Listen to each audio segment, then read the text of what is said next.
This presentation will look at how authors break academic style conventions in their work.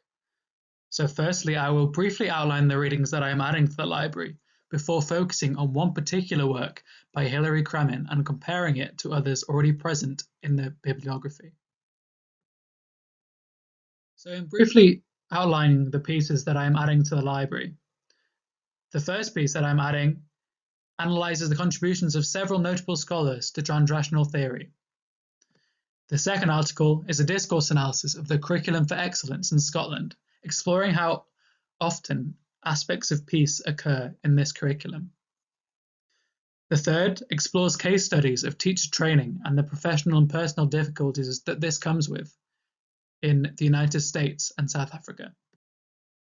Transrationality is based on the work of Wolfgang Dietrich and his many pieces theory, which breaks peace up into different aspects, such as energetic peace, moral peace, modern peace, which focuses on the postmodern angle of the local,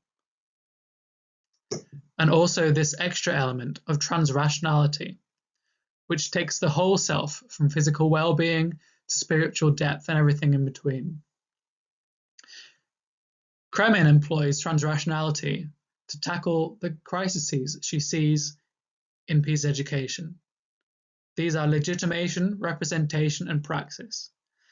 How peace is done, who is involved in it, and how it is received. Because transrationality focuses on the multiple selves, while academic writing is mainly premised on the rational and the cognitive side, Kremen uses autoethnography so as to better explore the ways that her multiple selves impact her work. Autoethnography can almost be thought of as an interview of the self, and it conveys aspects that we would not otherwise hear in academic style and attempts to solve the bifurcation of the academic into the private and the public.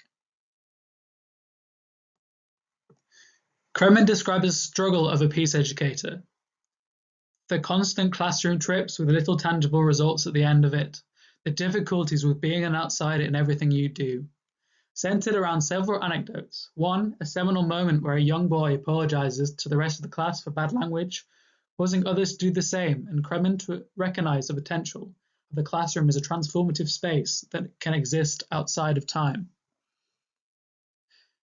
Kremen's poem is deeply personal, with a repeated use of the first-person pronoun. One example, I do not bring suffocating, homogenizing packaged peace, shows the way that Kremen explores the self in this way.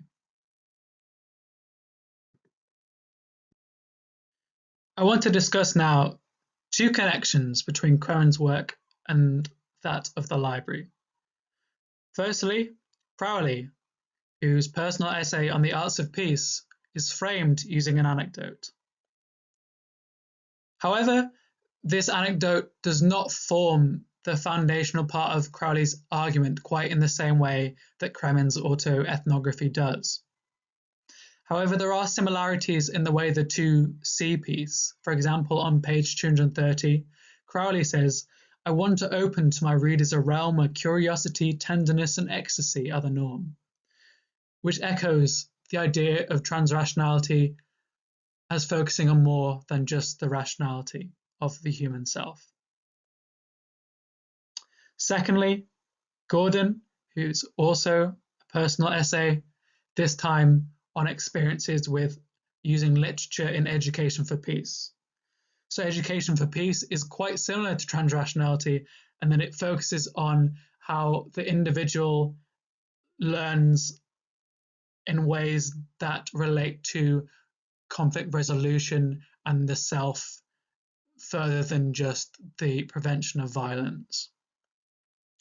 Like Crowley, there is a focus on employing classical literature to teach and understand peace, which here you can link to the Kremen's use of poetry.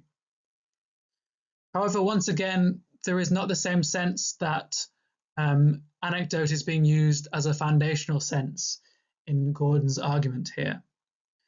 So these differences may point towards the codification of autoethnography as a genre of academic literature and what this could mean. Does the fact that autoethnography is now a method in its own right point to a standardization in the way that one is able to look at the self? And what does this mean for the creativity that one is able to apply in this sense?